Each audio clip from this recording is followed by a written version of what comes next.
Nico's Rentis here, mentorsapproach.com. Today's email is on negativity and people who are negative and what to do with negative people.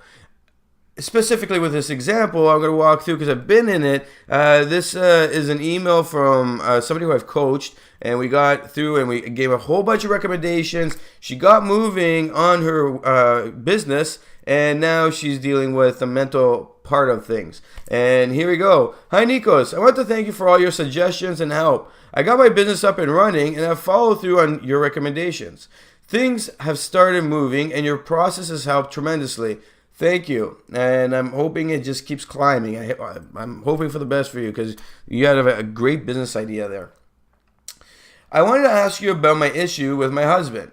He is always involved with my decisions and is totally negative. Ugh. I can't seem to get him to snap out of it. He thinks everything is about to collapse, and it's making me feel like it might. What would you do if you had this situation? So, when I'm looking at a situation like this, there's two things that I automatically look at, and that is, where's the negativity coming from?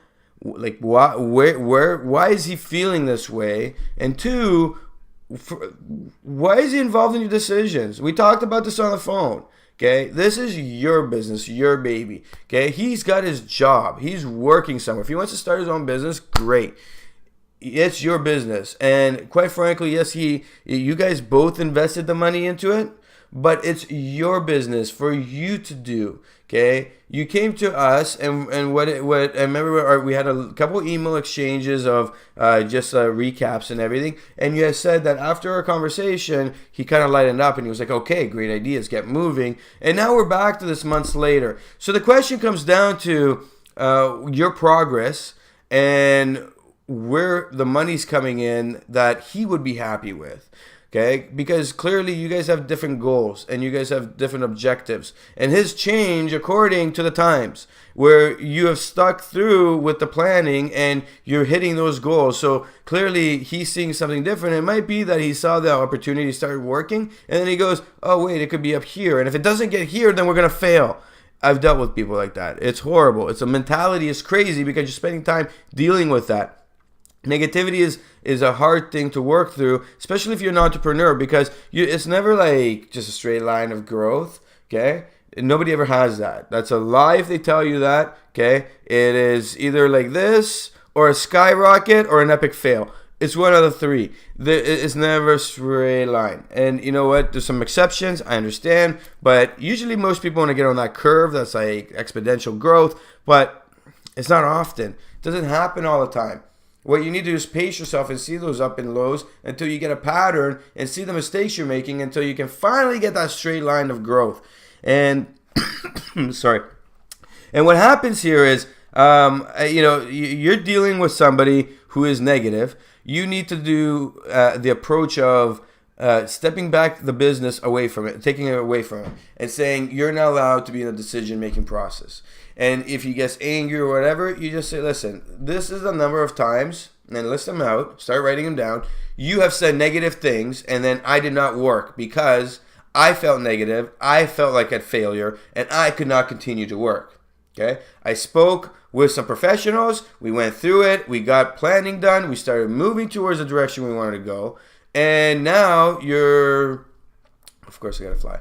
And now we're sitting there going back to the negative route. So take a step back from that. Walk away from that negativity by introducing actual rules that he has to abide by. Okay, and make them like you can negotiate them in, but tell him I can sit down and review with you what I did for the week, and then you can tell me your opinions. I can walk through and tell you how we're doing because you invested money into this. I invested money into this. Okay, once a week. You're not allowed to give your emotional biased opinion. That's that. And as long as you put down that into a new way of creating a habit for it, in 3 to 4 weeks to 2 months, that negativity for the business will start to diminish, especially when the money keeps coming in and he sees that it's coming in. Okay, from what you had told me, your husband also had, job issues with people there. So I take it he's not the communication type of guy. And one of the things you would do in that situation is go pick up some books of communication, make him read it. Okay, and be like, listen, I just read this book. It's doing wonders for me. I want you to read it too. And if he says, well, I don't need that, right? Okay, then we're not going to be talking about the business anymore. Be very straightforward. Okay. Two things are going to happen. One, he's going to get upset and walk away and be like, oh, what? It's not my business either. I invested in it. Okay. Let him have his little, childish breakdown. Okay. Until you can talk. The other thing would be, okay, I want to work with my wife to get this going. Okay. Your goal is to have that positive environment. And if you're not getting it, provide rules. When you see something that's negative, put that rule into place. Okay. And that is the process we would take. If you came back for a coaching session and I could have exact examples of what's happening, we would actually take this thought process and be like, okay, when is he getting negative? Right? Is it negative situations? Is it because something you didn't make a sale that you thought you were going to get? Is it because overall he's upset at work and comes home and then sees you sitting there happy and you're working, and then he asks you, oh, did you make money today? And you say, well, no, but I got a deal tomorrow. And then he's like, well, what do you mean you didn't take money today? And then blah, blah, blah, blah, blah, blah, blah. Okay? That kind of stuff. There's all these situations. So yeah, he's thinking a total collapse.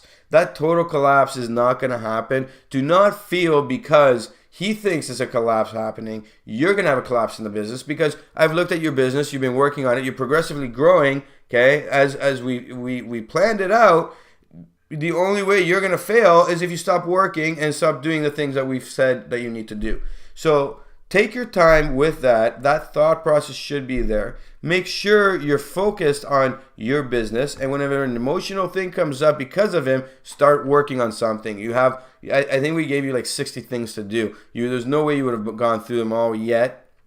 And you're blogging. I saw a couple of your blogs the other day. So you get on there and you start blogging. You start doing stuff for the business, and don't let him see you go into this negative spin. Tell him you cause these negative spins. I don't want them anymore, and don't let them happen. And what you'll find is the curve occur of learning for him, where he's going to be like, okay, I'm going to try not to be negative.